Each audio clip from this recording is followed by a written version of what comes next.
There's another one I had. Words out that the It's good. is good.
I'm just going to start the recording.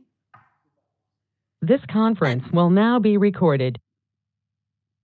Just a reminder, if everyone can speak right into their microphone so that Carrie, Tom, Wes, the folks listening get a really good sound.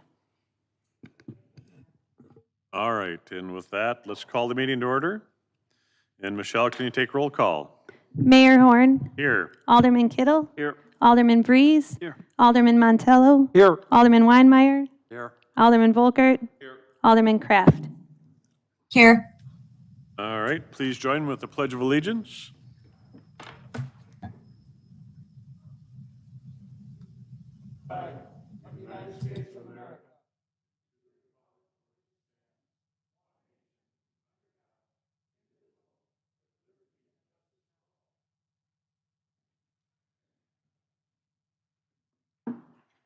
And adoption of the agenda. I'd make a motion to adopt the agenda. I'll second it. We have a motion and a second to adopt the agenda. All in favor, say aye. Make a change. Aye. Aye. Consent. Oh, Opposed? That motion carries. Public comments. Does anybody wish to make a public comment? All right, nobody wants to. Item 6 is consent agenda. Pete? yeah, I'd move to accept the consent agenda minus the check register or the voucher, payment of vouchers. And we'll bring those back probably just before we go into closed session. Staff is researching some questions. So there is a motion to to approve the consent agenda, and we'll handle the payment of the vouchers just before closed session. Is there a second to that? I'll motion? second that. All right, so there's motion and a second. All in favor, say aye. Aye. Aye. Opposed? All right, that motion carries. And on to old business, the 2022 proposed budget. Good evening, Mayor and Council. In your packet was the budget in brief, which is a more detailed, in-depth kind of perspective of each department budget for the 2022 proposed budget. Again, it encompasses all that we've discussed up to this point in regards to the budget work sessions that we've held in August and September. I have just a couple of slides tonight just to go over and recap what's contained in the budget in brief document. Again, kind of going into more of the details in a very report type of fashion. But what we're seeking tonight is just the authorization to publish and establish the budget hearing, which would be during the regular council meeting on November 8th. With that, we can make budgetary increases or decreases or adjustments to the budget in advance of that hearing. But just moving forward with this tonight will allow us to publish that in accordance with the class 1 notification that we need to do with that. So on that point, I just kind of wanted to recap what's encompassed in the budget. Again, the budget priorities were established with the council earlier this year. Those really focused on the core services of the city, ensuring that we have resources necessary to deliver those services to our community and to our businesses. From that, one of the aspects of the 2022 budget does encompass a continued focus on public safety with the addition of a patrol officer in 2022, also looking at continued investment in the city's infrastructure, and being conscientious of the financial dollars that we have to facilitate those resources. So having a levy that closely aligns with our net new construction with the growth of the city. So with that, in your budget document, the proposed levy for 2022 does represent a 2.9% increase overall. Again, the levy is representative of 4 areas: the general fund, which again allows the general operations of the city, the debt service, which that is the levy that allows us to pay our principal and interest debt obligations, and then the capital replacement levy. And then finally, the tax increment district, which that levy helps support those districts throughout the city. Any questions on the proposed levy or the budget in brief document at this point? Rayanne, is there anything materially different in what you're proposing to us tonight than what we talked about a couple weeks ago? No, what's presented tonight is exactly what we spoke about during the work session in September. Mr. Mayor, I'm going to offer a motion that we recommend advancing the budget for our budget meeting, which I think is going to be at the regular council meeting in November. Correct. Publication. And the publication thereof, that's correct. I'll second that. All I'll right, second that. all right, we have a motion, a second, and a third for the proposed budget so that it's published and basically it's prepped and ready for the budget hearing in November. November, yep. So we will bring back the capital improvement plan and budget discussion during the work session in October as well, if there's any changes to this budget, and then also the capital improvement plan too. Very good. Thank you. Is there any discussion? All right, hearing none, call the roll. Alderman Kittle, Yes. Alderman Breeze, Yes? Alderman Weinmeier, Yes. Alderman Montello, Yes. Alderman Volkert, Yes. Alderman Kraft. Yes. All right, and that motion passes. Item 7.2 of old business is the compost site lease agreement. Good evening, Mayor and Council. I didn't say good morning. So I think this has been discussed a couple times, but Sylvester Custom Grinding has approached staff looking to move their operations to our compost site. And so they would, they're proposing to man the site and staff it, and then they would still allow residents to be able to use the site, drop off their materials for free. They would charge contractors and out-of-towners a fee to use the site. But basically, they would run their operations there. They would do all the grinding. They would maintain everything, and then sell that mulch as, you know, a product. So their staff has put together a lease agreement with them, and in your packet. So looking for an approval from the council to move forward with that. I just have a couple of questions for you, Eric. I was out there yesterday. I remember what day it is. And it is amazing to me, the growth, particularly in brush, that I see. The one end when you drive in and kind of go towards the back, I call it, really you're going back to the west, that is completely filled in. And I have reason to understand, based on some comments that have been advanced by various city staff, the amount of material that comes out there from folks who do not live in the city of Richmond. And it's apparent to me, just based on kind of some of the stuff I've noticed. But I am curious, this particular lease, as I looked through it, well, let me go back a second. It's interesting that it said, I don't understand this, the second to last sentence in that second paragraph that starts with "since that public works meeting." So go to the second to last sentence there. It says this would potentially eliminate $15,000 from the city's operating budget. Why is the word potentially in there? It's a good question. I think the potentially was based on the amount. Last year, it cost us $15,000 to grind the material that was there, and that didn't even grind all the material. There was still some left over. So like you said, based on the amount of material that we keep getting in, that number is just gonna keep going up. Well, okay, but so as I kind of think about this agreement in whole, we're gonna let them use that property and the infrastructure that exists there, for example, the security gate and so on, right? And just as a point of saying, I don't have an issue with the private company and what the proposal is. I don't have an issue with that at all. What I'm trying to figure out is that it seems to me that whatever material is there, once we enter this agreement, that's on them to deal with it, right? Yep. In other words, the word potentially goes away, and in fact, the city won't pay anything to have brush go out there. Now, so I just want to make sure that that's the agreement, because there's a side of it that hits me as being, I really look at it and I think, okay, this is symbiotic. There's a benefit to both parties. I just want to make sure there's some balance there. And just so that everybody is aware, the changes that are coming are, it's closed at 5 o'clock on Monday through Friday. It closes at 3, I think, on Saturday. It's not open on Sunday, and I understand why.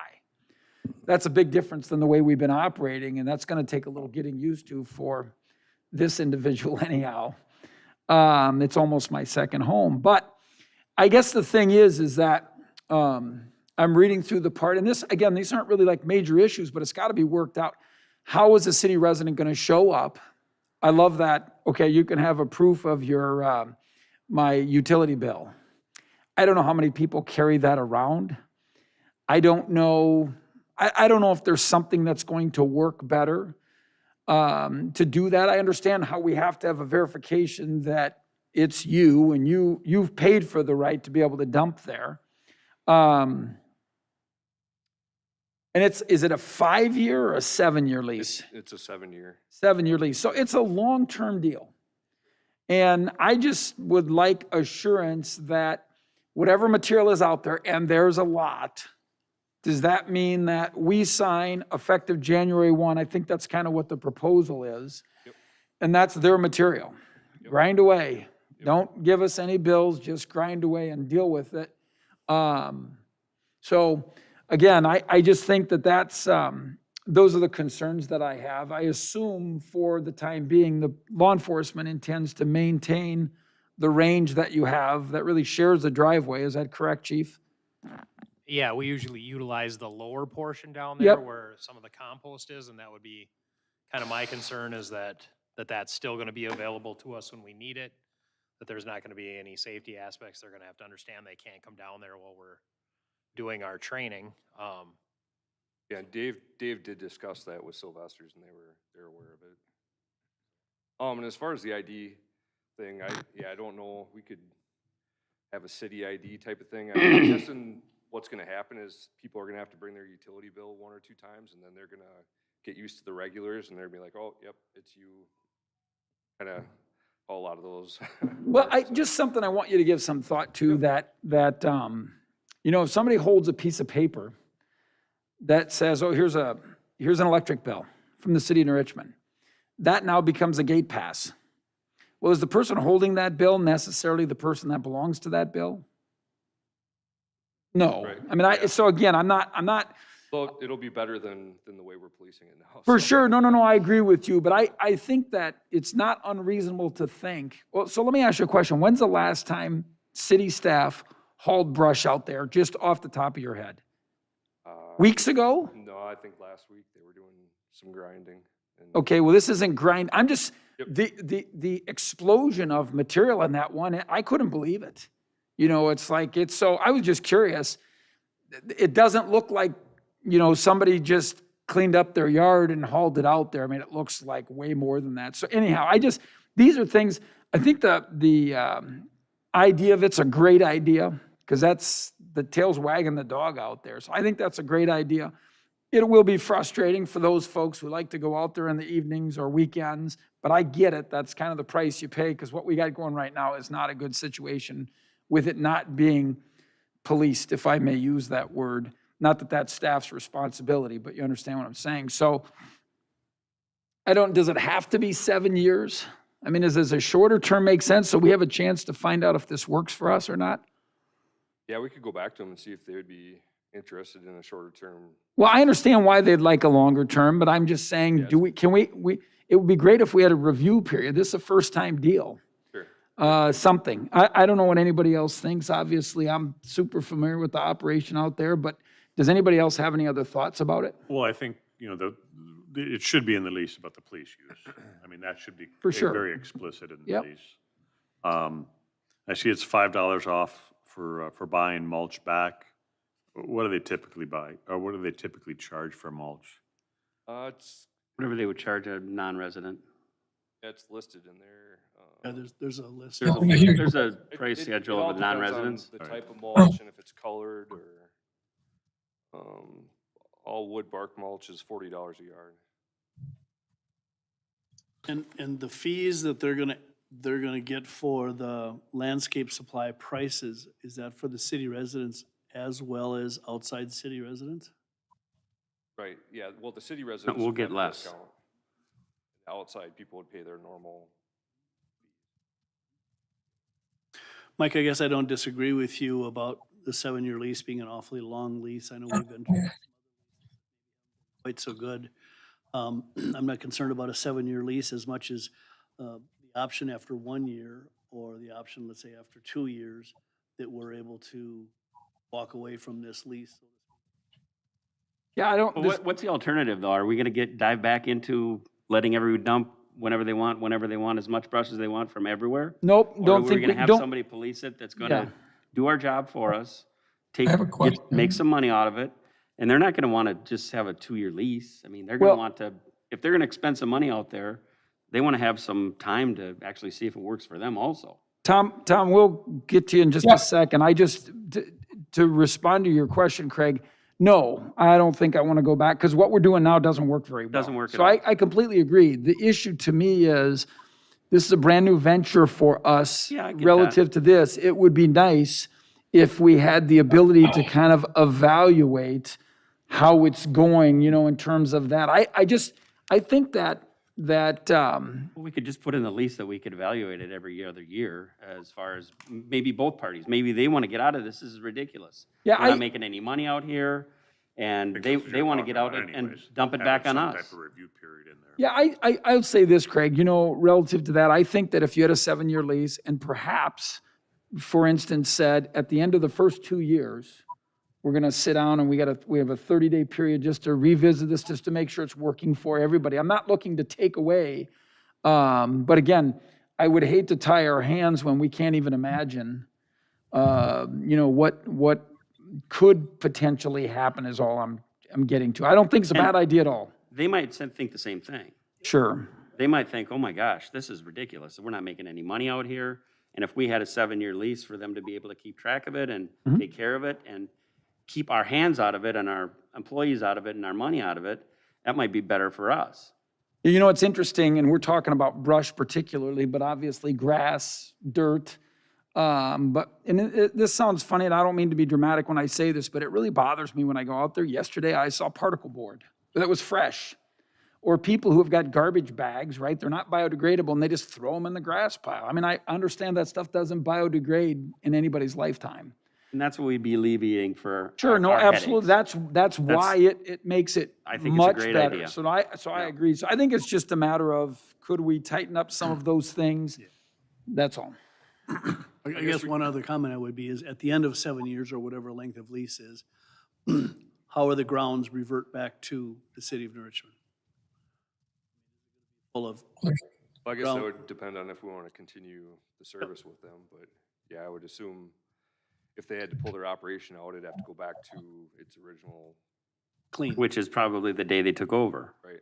So there's a lot of brush out there the day they took over. I mean, we could write something in there that there's a 60-day review period. You see what their operation looks like, and we have the option to pull the lease.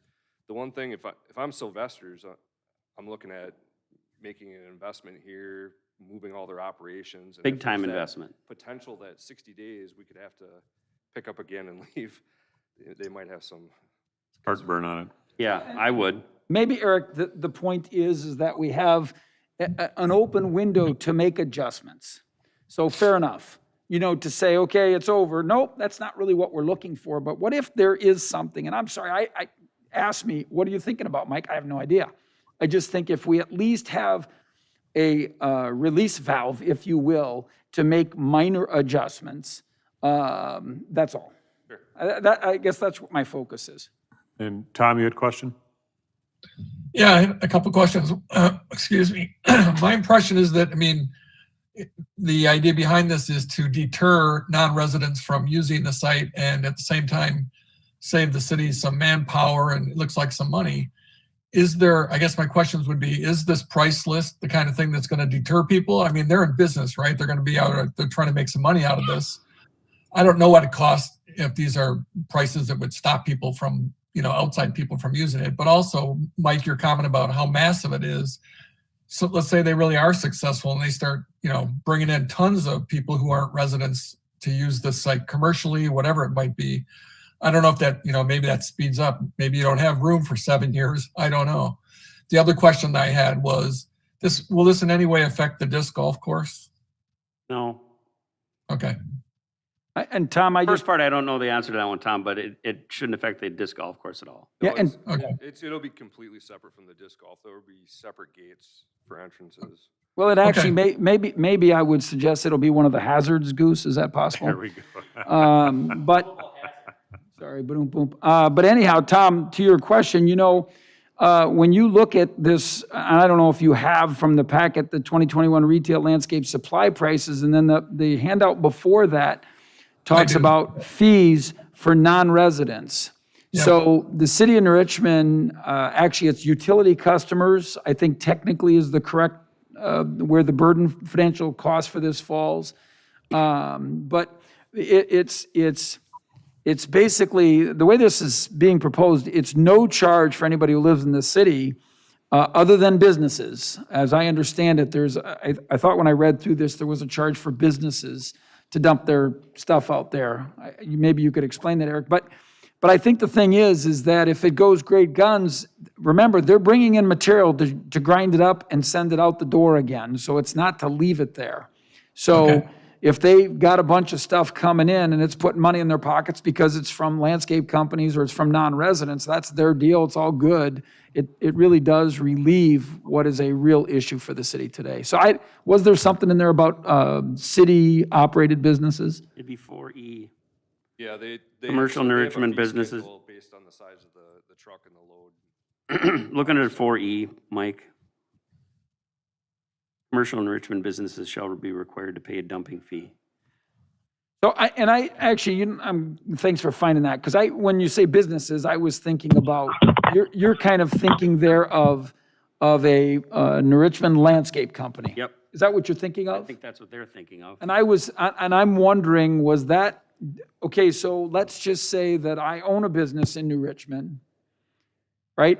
And maybe I don't even live here, but I'm paying my utility costs and whatever, and I clean up my deal, and I go out there, am I paying something?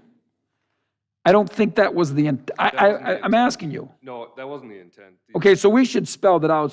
So commercial New Richmond landscape businesses, and I guess, or people who are in that kind of business, that's who that applies to. It doesn't apply to a business who just owns something non-related.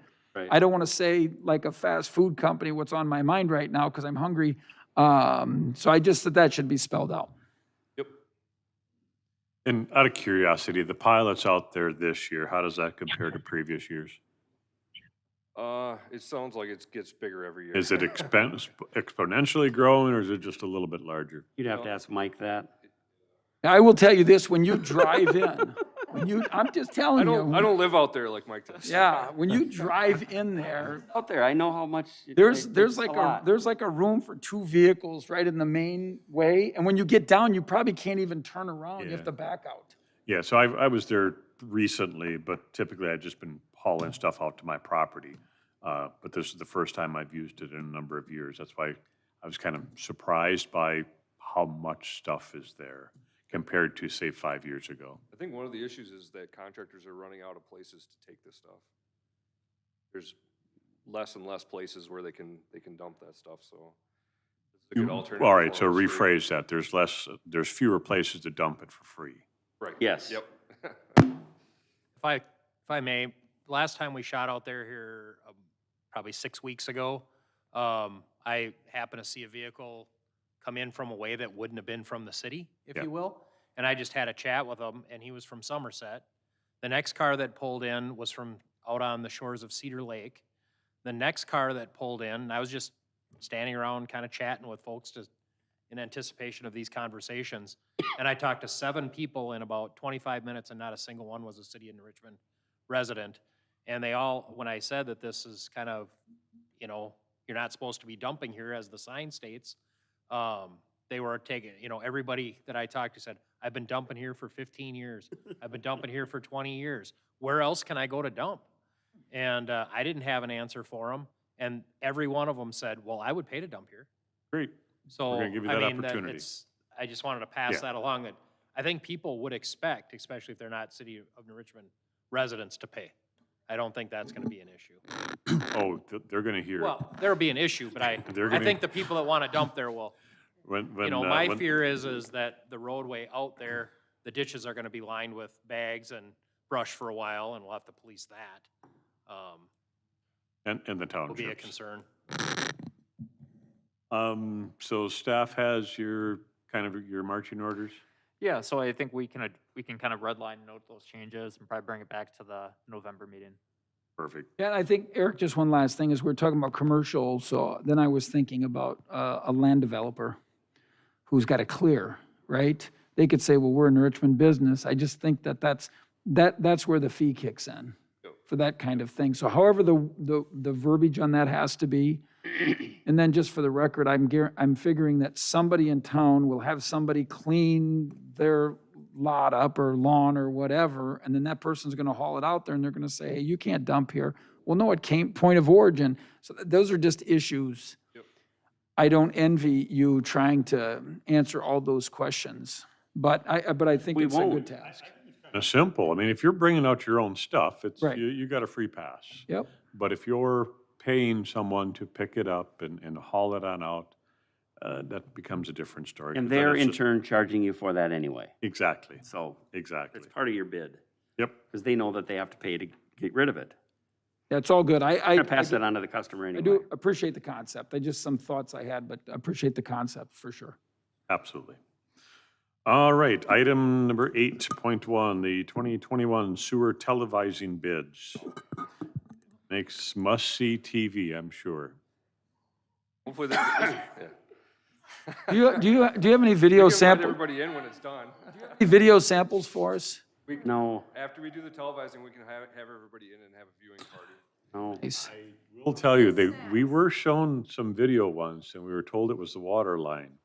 And I remember pointing out, if that's the water in the city of New Richmond, as you saw the floaters going by, we've got problems here.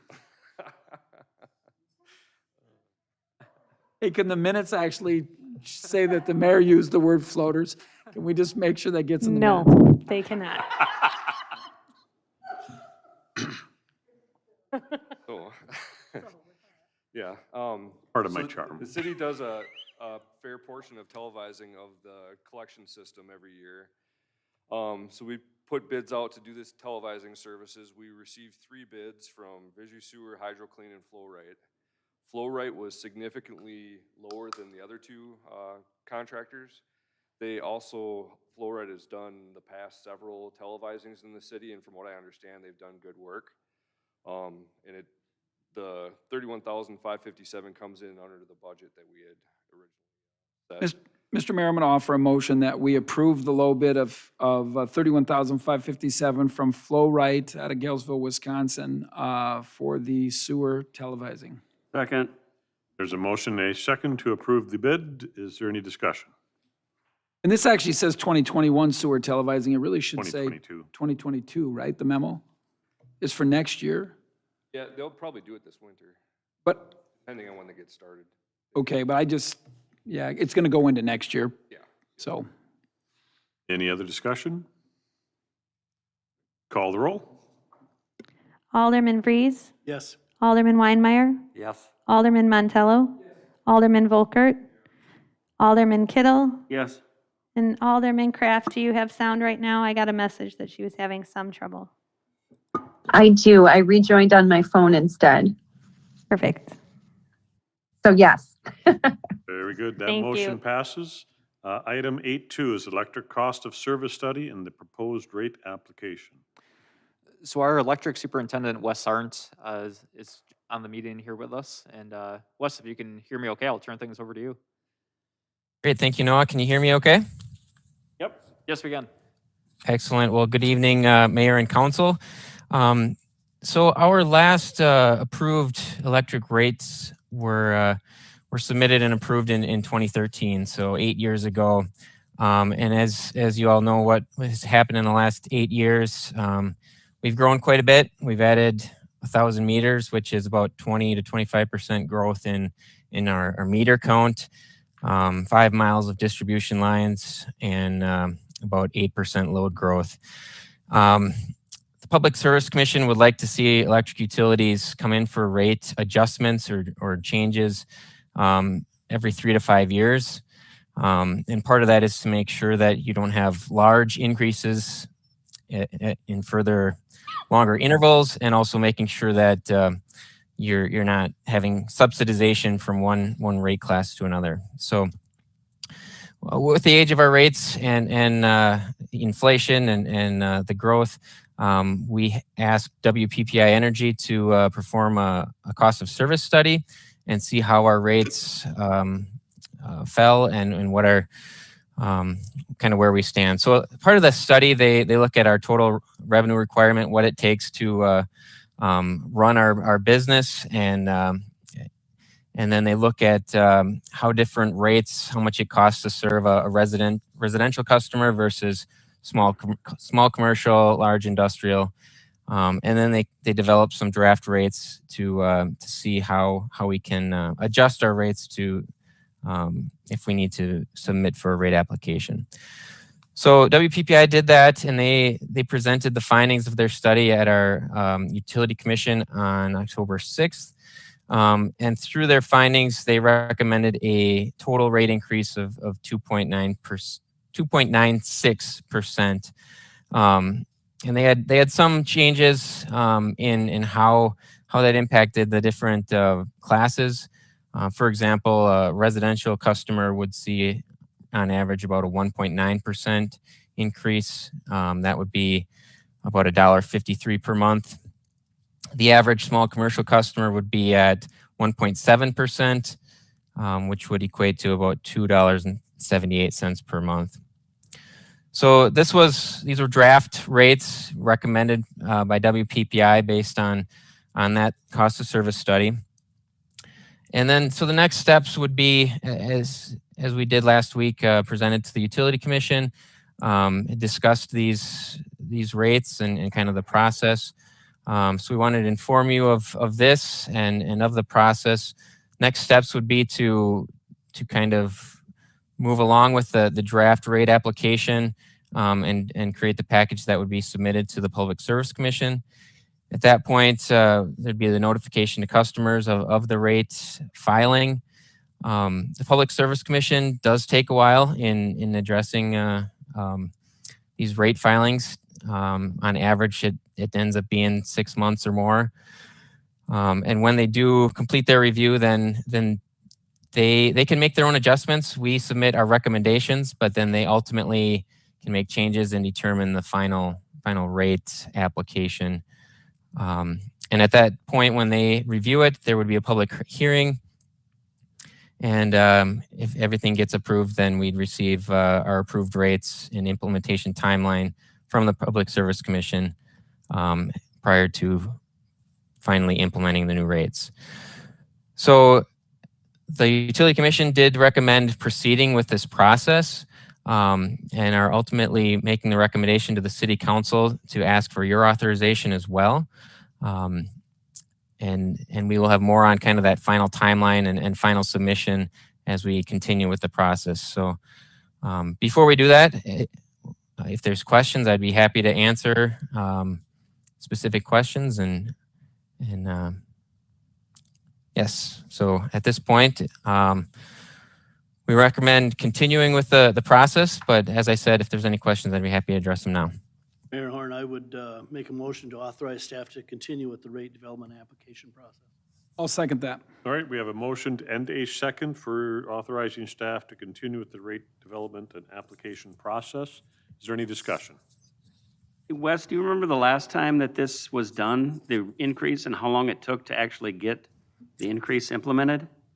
Wasn't the last time we did this quite a long time ago? Yeah, so it was 2013, and I want to say we submitted to the Public Service Commission in like midsummer, and we didn't get the approval until December, and the rates went into place early the following year. So it's definitely a long process. Right.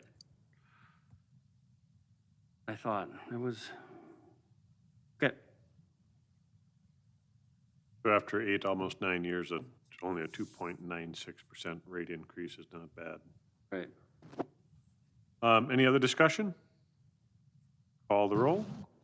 Alderman Weinmeier, Yes. Alderman Montello, Yes. Alderman Volkert, Alderman Kraft, Yes. Alderman Kittle, Yes. Alderman Breeze. Yes. And that motion passes. Item 8.3, authorization to solicit bids for utility jet truck replacement. Good evening, Mayor and Council. The current jet truck that the sewer utility has is from 2003. It's had a series of mechanical failures that are getting so severe that there is no Band-Aid big enough anymore. It will probably get through the winter, but will most definitely not make another season. It's one of our bigger pieces of heavy equipment that's used to unblock sewer mains. So it's a very important piece of equipment in our fleet. So we are proposing to replace that using $250,000 of American Rescue Plan Act funds. This was discussed at the work session as well. And the remainder would be funded by utility reserves that are set aside specifically for the jet truck because it's such a large piece of equipment. And the Utility Commission recommended authorization to post bids at their meeting, and it's being brought before you so that with the understanding that we would be using the ARPA funds. And we can bring up the, I know we showed it at the last meeting, but we can bring up the breakdown of the proposed funds if we need to. So with that, are there any questions? Yeah, I have a question. If we weren't using ARPA funds towards this purchase, the sewer utility would bear the cost of this, correct? Correct. We would probably have to borrow for the remainder.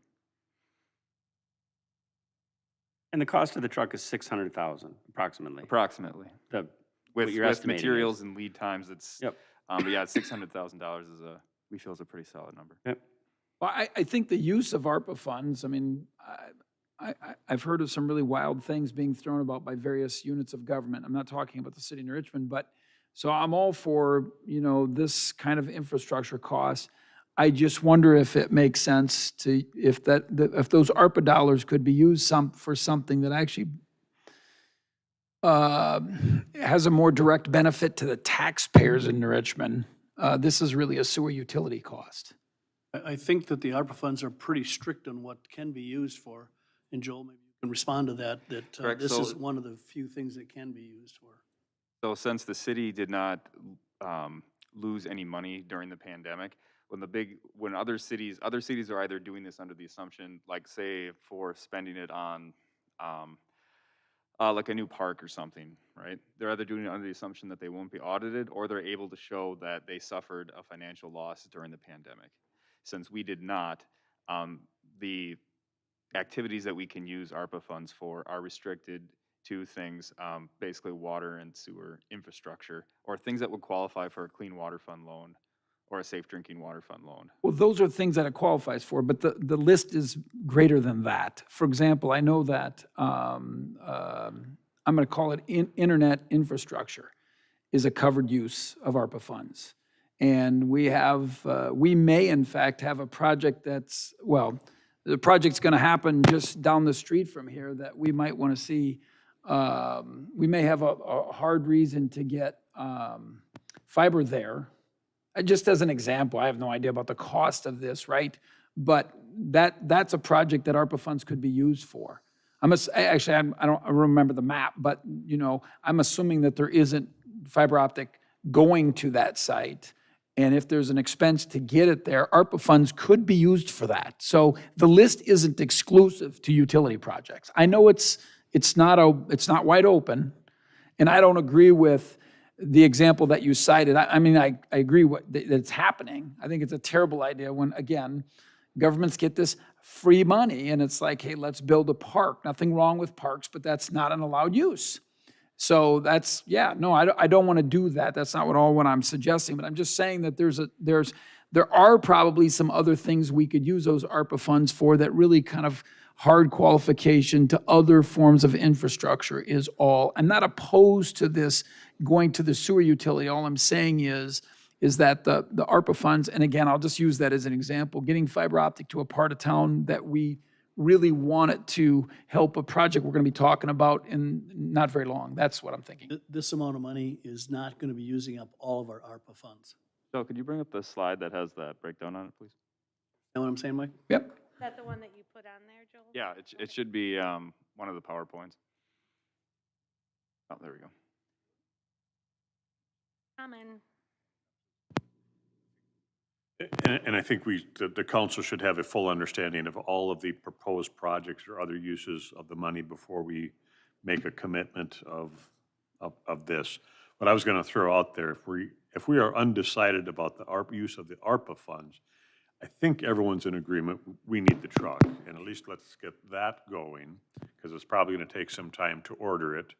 And if we're uncomfortable making the decision about ARPA funds tonight, we could approve the moving forward of the truck and come back and visit the ARPA funds. Yeah, I think that's a great idea. In fact, I'll offer a motion that the first half of the recommendation of post-bid advertisements for the jet truck replacement with the determination of what amount, if any, of ARPA funds will be used for that to be determined in the near future. We have plenty of time.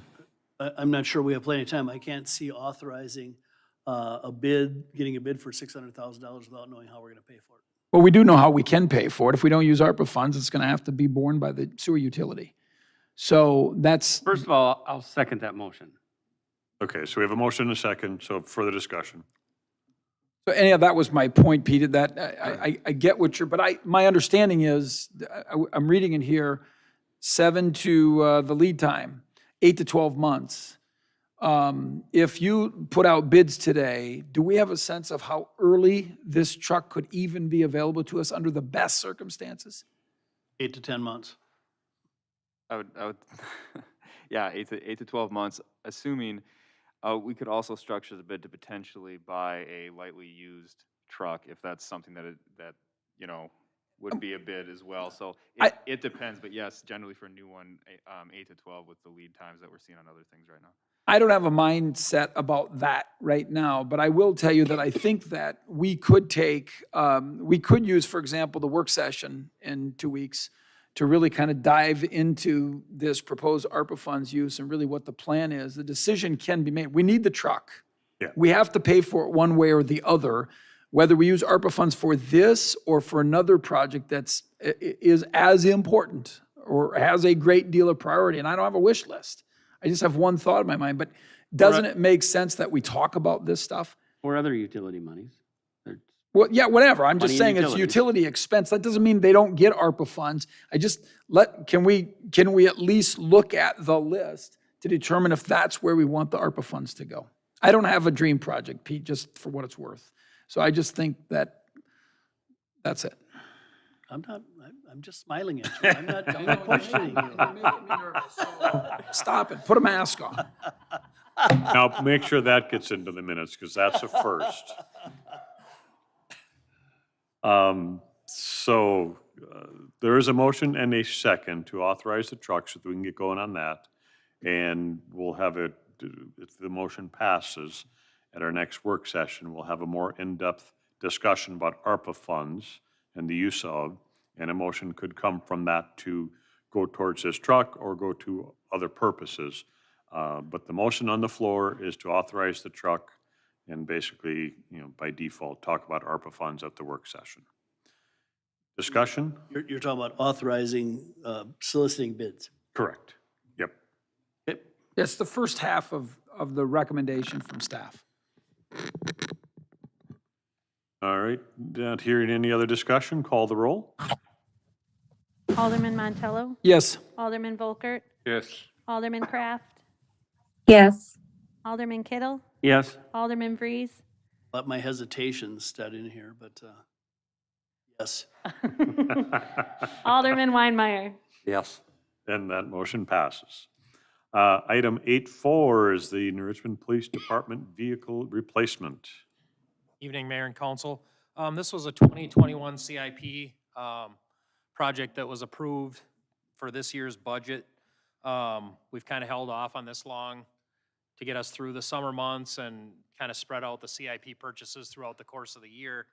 At the last Public Safety Committee meeting, Public Safety Committee authorized us to go out and get bids for a slightly used detective vehicle that would replace the 2016 Dodge Caravan minivan that we currently have in our fleet. We did receive 4 bids for replacement vehicles, and staff is recommending that we go with and I apologize, up on that screen, it should say 2020 Cherokee, the third one down, not 21. But that's our recommendation, is to go with that 2020 Cherokee with the, they have an option for 8 oil changes over the course of 4 years, which would be the extended maintenance plan, which is $400, and then also authorizing $6,000 of funds available to do the equipment switch over and also replace some of the aging equipment that's been in that van. I think that's in its second or third vehicle now, that some of that equipment's been in. So the total cost of the vehicle after the trade-in would be, and the $6,000 and $400 would be $20,875. That did come in a little higher than what the CIP had budgeted for. We did have some carryover funds from the 2017 hailstorm. That part of that was on a payment for the damage done to this particular vehicle that wasn't fixed. So in talking with Ray Ann, those funds could be used to offset those costs, which is actually coming in then under what public safety and the council had approved earlier this year. So our recommendation is to go with the 2020 Jeep Cherokee from Bernard's Northtown with the maintenance package and equipment for $20,875 after trade. And I can answer any questions or. Mr. Mayor, I'd make a motion to approve the vehicle, police department vehicle for $20,875. I'll second it. All right, there's a motion and a second to go with the 20 Cherokee through Bernard's. Is there any, plus the maintenance, not the maintenance, well, maintenance and also the transfer equipment from one vehicle to the other, brings it to $20,875. Is there any discussion? Chief, is this vehicle eligible for like a fleet pricing of any kind? Or because it's a secondary vehicle, it's really not? Because it's secondary vehicle, there's no fleet pricing. Okay, thanks. Yep. Any other discussion? Call the roll. Alderman Volkert, Yes. Alderman Kraft, Yes. Alderman Kittle, Yes. Alderman Vreeze, Yes. Alderman Weinmeier, Yes. Alderman Montello. And he abstained and actually walked away, so next, was that the end of the roll? Yep. All right, very good. So that motion passes. And item 8.5 is. Before we get to that, Mayor, I'd like to just thank the chief for using a slightly used vehicle instead of a brand-new vehicle. Budget's lower, I really appreciate that. Yeah, this is the second or third detective vehicle now that we've gone that route, and it seems to be working out very well for us. Thank you. 8.5, redistricting 2021. Good evening, Mayor and Council. Included in the agenda packet is the memo that was part of last week's special council work session regarding redistricting. In that memo, kind of covers the background, the timelines, and the guiding principles that we discussed last week to come up with these redistricting maps. In addition, in that memo, it includes the figures that council asked staff to look at, which was seeing how much of the population was affected by these changes. So regardless of the two plans, there would have been 22% of the population affected by these changes. And the big driver with that is the changes with the county supervisory lines. So like I said, 22% would have to change. However, with that, you still have to assign them to a ward and district. And in doing so, it sort of becomes a balancing act by adhering to those other guiding principles, you know, having compactness, even numbers, et cetera. So, and obviously we want to limit that impact as best we can. Under Plan 6, looking at it, there would be 34% of the population that would be assigned to a new district. And then in Plan 8, there would be 39% of the population changing to a new district. So And also, that in addition, 5% is ballpark, what number, 500 people? A little less Of the than 10,000. 500 voting age. Oh, yeah. All right. yeah, we're just over 10,000 now. I think it's like 10,075. 1075, yep. Yep. And also in the memo, I can let Michelle talk to sort of a marketing plan to help get the word out and educate and inform voters on these changes. We just spoke as staff when you realize that a quarter almost of the population is going to be affected because of the county lines changing. It became obvious that we'll have to come up with a really good education plan regardless of which plan we go with. And so brainstorming, we decided that we would kind of mimic the redistricting plan. And we would do that through the website, Facebook, city newsletter. And this would be after November 2nd. So wait till the county actually accepts whatever you propose. And then also the clerk team would go to different boards and commission meetings and kind of spread the word through those groups who could then help us spread the word. And then also look at including the information with all the tax statements. There's typically room in the newsletter that goes out with those to share some things happening in the city. And so we would use that as well. And then repeat the process, excluding the tax statements, as we approach each election next year, which is when people really want to know what district they're in. Anybody have any questions? Is there a way of, Kyle, bear with me here. Is there a way of having a city map and being able to type in a search address and that would tell you what ward or district you were in? Yeah, we could do that as well. And I think It's also on the My Vote. And so we Oh, could sure. put links from, you know, from the clerk page and from as we launch the new website, we could come up with a couple more options of how people can search where they're at. But you could look right now on My Vote to know what district you live in. Yeah, And right now, we do have a map, but it's not searchable by address, so. okay.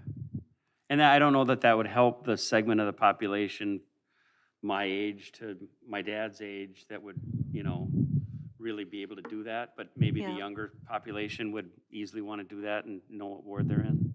yeah, we Yeah. could have something simpler on the website. You know, Yeah. it's right there, kind of like, you know, like the cemetery map. I don't know if you Yep. ever looked on there. You That just look cemetery up- map is just amazing. Just Something like that, something so- like that would be awesome. Yeah. Okay, thanks. So, you know, I don't have a dog in the fight, but I think the fewer people affected, the better, in my opinion. That's my 2 cents. Michelle. Michelle, this is Alderman. Oh, I'm sorry, Mike. No, Carrie, go ahead. Hopefully you can hear me okay. This is Alderman Kraft. I was just going to ask the clerk's office, so Michelle and Kyle both. I mean, when you look at the guidelines that are provided by the Wisconsin Legislative Reference Bureau, which plan 6 or Plan 8, more closely aligns with those goals? That's an excellent question. Which is a matter of opinion. It's a little bit subjective. So Yeah. Plan 6, I'm just pulling it up. So Plan 6 is not quite as effective at the compactness and contiguity, and it does a medium job in reflecting those future municipal boundary changes. And then in Plan 8, Plan 8 falls a little bit short in the consistency because it is 5% more that are affected by the change. And also it, at the time, like right now when we implement it, it might not be reflecting the changes in municipal boundaries, but it speaks better to where our growth areas are. Mhm. And so, I mean, that's really the priorities of the council. Okay. I mean, when I looked at the maps, when we went over them together, I mean, again, I don't really have a stake in this either, but you know, it really looked to me like plan number 8 had more of a long range view. So it seemed that things would line up. It would position us appropriately for growth. It might be a plan that is in place for a longer period of time. Plan 6, although it doesn't impact quite as many people, it does have some very strange, I mean, it's barely contiguous in one of the areas, which has me concerned that there will be a significant change that has to take place the next time we do this. So, I mean, those are just a couple of things to keep in mind, I guess, when trying to choose between the two. And Michelle, I just wanted to ask you, do you know roughly what percentage of eligible New Richmond City residents voting eligible actually vote? In a typical election, it was very high. It was over 80% in the general election. You're which talking about is- like a presidential yes, election, okay? yep, which is almost unheard of. Like, Sure. that was unprecedented numbers. We typically, in A spring primaries election? or in a spring election, 30 to 40%. That was, somebody asked me. Because Yeah. I've always understood that in America, roughly half of the voting public actually votes for president. Yep, we Yeah, were a eligible little voting. lower than, we were higher than 50% in the presidential, but Right. lower in our spring. And I think one of our primaries honestly came in at like 20%, a little lower. My opinion here, I'm kind of with the mayor here on this one. I think my number one objective would be the least amount of people that are affected by this. So whatever the state's plans are and whatever, if they both work according to what the criteria is and the least amount of people are affected, that would kind of be my thinking also.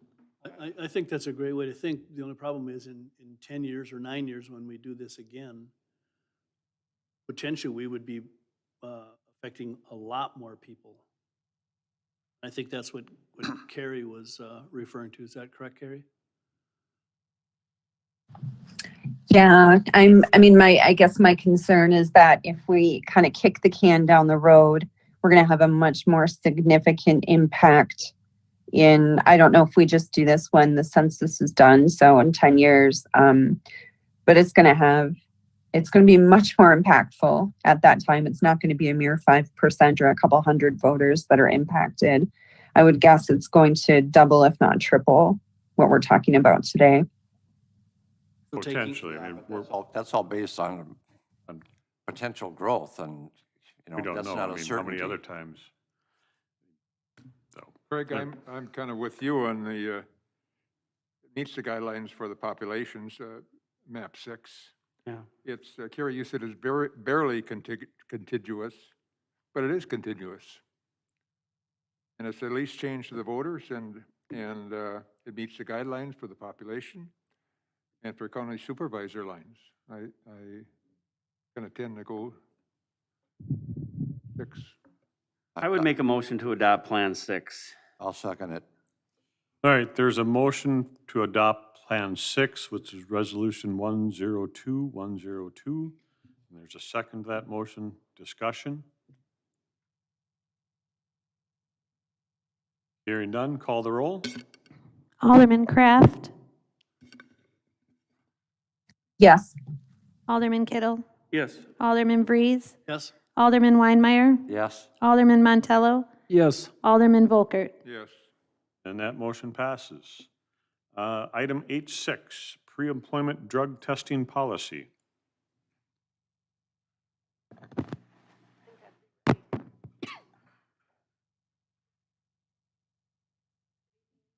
Council. I am bringing forward our drug testing, pre-employment drug testing policy. The city of New Richmond currently does have a drug and alcohol-free workplace policy within our book. What this policy that's included in your packet really is outlining context in regards to pre-employment and the process that, and outlining some of that necessary to be added to that policy. So really what we're looking to do is just have this policy be an addendum to the employee handbook. Mr. Mayor, I'm going to offer a motion that we approve this pre-employment drug testing policy memo. All right, there's a motion I will to second that. approve and we have a second. Is there any discussion? Hearing none, call the roll. Alderman Kittle, Yes. Alderman Breeze, Yes? Alderman Weinmeier, Yes. Alderman Montello, Yes. Alderman Volkert, Yes. Alderman Kraft. Yes. And that motion passes. Item H7, the DOT CDL drug and alcohol testing policy. And this one is also mine. So again, included in your packet is a policy in an effort to just update and remain compliant. Highway Administration rules. We drafted the policy that again was in your packet to be again an addendum to the employee handbook. That really outlines again the process specifically for our DOT drivers. Mr. Mayor, I'm going to offer a motion that we approve the DOT CDL drug and alcohol testing policy as it's been presented. All right, we have a motion to adopt or to approve the DOT CDL drug and alcohol testing policy. Is there a second? I'll second it. Motion and a second. Is there any discussion? Sarah, is there any changes in this at all? Is this a one we've already adopted before? So the That we- DOT CDL drug policy, we do have, it was last updated in 2001. And Okay. so we're just, there are a number of amendments that were listed in my. Just minor changes, meaning the guidelines of what the state is anyway? Correct. Thank you. Any other discussion? Call the roll. Alderman Breeze, Yes? Alderman Weinmeier, Yes. Alderman Montello, Yes. Alderman Volkert, Alderman Kraft, Yes. Alderman Kittle. Yes. That motion passes. Item 8.8, the library site master plan. Good evening, Mayor Horn and City Council. Included in your packet is a revised library site master plan. If you recall, the existing plan was adopted in 2017. And at that time, there was no conversation of mixed-use library. And so there were conditions put in at that time saying that there were no residential or any additional commercial enterprise outside of the library building. As we look to move forward in cooperation with the School District of New Richmond, in pursuing a public-private partnership and a mixed-use library, we want to make sure that the master plan does not hinder some of those potential complementary uses in addition to a library. So the revised master plan, including your packet, was prepared. It was presented to the Board of Education at their meeting on October 5th and was approved. So we now bring the revised agreement to you this evening for the final approval. I'm happy to answer any questions you have.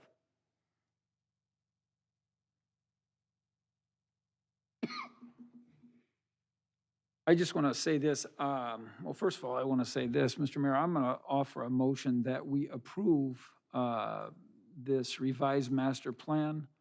And I'll save my comments for questions if it gets a second. Second.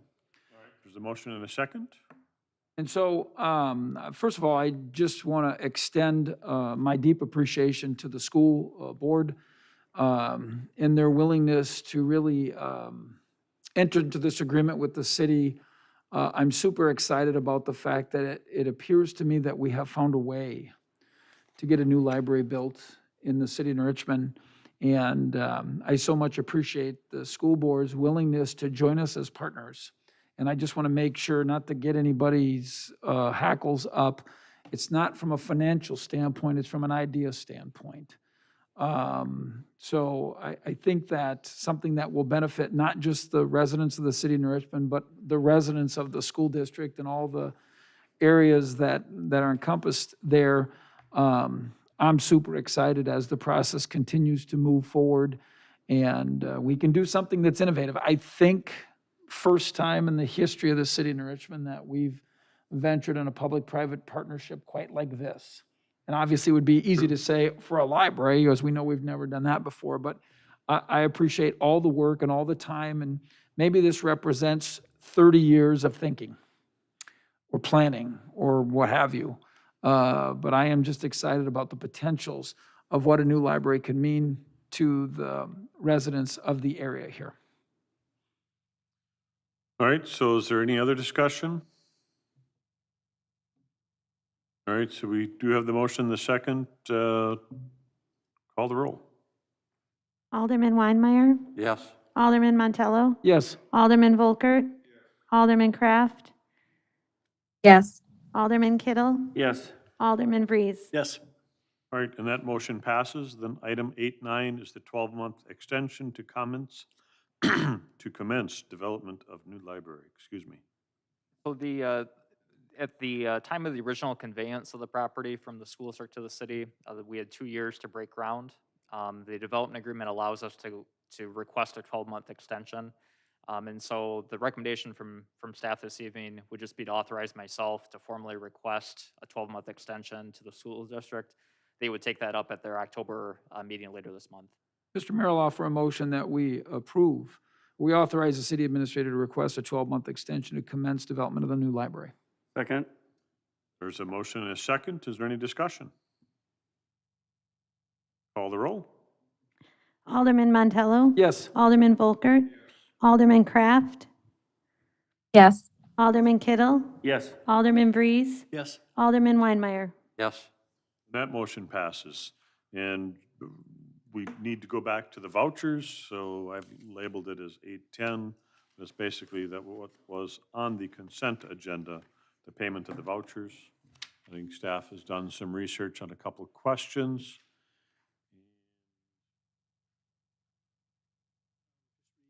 Sorry, I did update on the agenda, so it has there's 2 documents.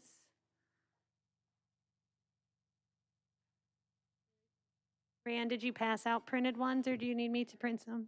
Do you need some printed? Okay, you did already? Okay.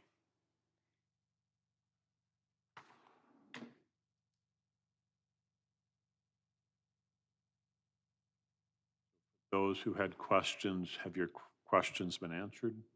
Or are you still researching, still thinking, still looking, which is fine?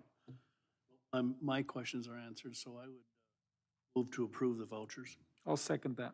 All right, there's a motion and a second to approve the vouchers. Is there any discussion? Call the roll. Alderman Volkert. Yes. Alderman Kraft. Yes. Alderman Kittle. Yes. Alderman Vries. Yes. Alderman Weinmeier. Yes. Alderman Montello. Yes. And that motion passes. And then item 9 is communications miscellaneous. I have something real quick. Kyle's gone, but the work that Michelle and Kyle did on the map 1 and 2 and then 3 and 11, 4 and 12, and 5, 6, 7, 8, 9, 10, 11. We really appreciated it. I know there was a lot of hard work done in that and a lot of puzzle moving and a lot of chess moving pieces, and we appreciate that you did as much work as you did on that, so thank you. You're So welcome. it is not public, is after our last meeting, they actually scrapped everything and started from new and even had the county come up. And at the end of the day, they still thought 6 and 8 were the best to present to the council. So they went above and beyond, And then above again. above again. We were kind of nerds, though. We actually really enjoyed it. So Well, You're I just appreciate welcome. the amount of work. you're you put very into it. welcome, but it was more fun than running an election. No. Sadistic is the word I'm going to use. So thank you. You're welcome. Yes, thank you. Any other communications? Yes, well, I have a request at our next work session. 3 items I'd like to be brought up. Potential land that the city of New Richmond no longer has a use for to be sold. I would like to look at some of our committee structures, discussion on that. And I would like to have a discussion on potential alderperson length of term. Could be added to our next work session. Good. Anything else? All right, hearing none, closed session per state statute 19.851E, deliberating or negotiating purchasing of public properties, 19.851G, conferring with legal counsel. And basically, we have Gerard Development at 307 South Knowles, Business Technical Park, undeveloped parcel in 1257 Island View Drive, and Goodwill claim is what will be discussed as posted. Mr. Mayor, I would make a motion that we go into closed session. Motion. All right, we have a motion and a second to go in closed session. Call the roll. Alderman Kraft, Yes. Alderman Kittle, Yes. Alderman Breeze, Yes. Alderman Weinmeier, Yes. Alderman Montello, Yes. Alderman Volkert. Yes. All right, we'll take just a couple minute break.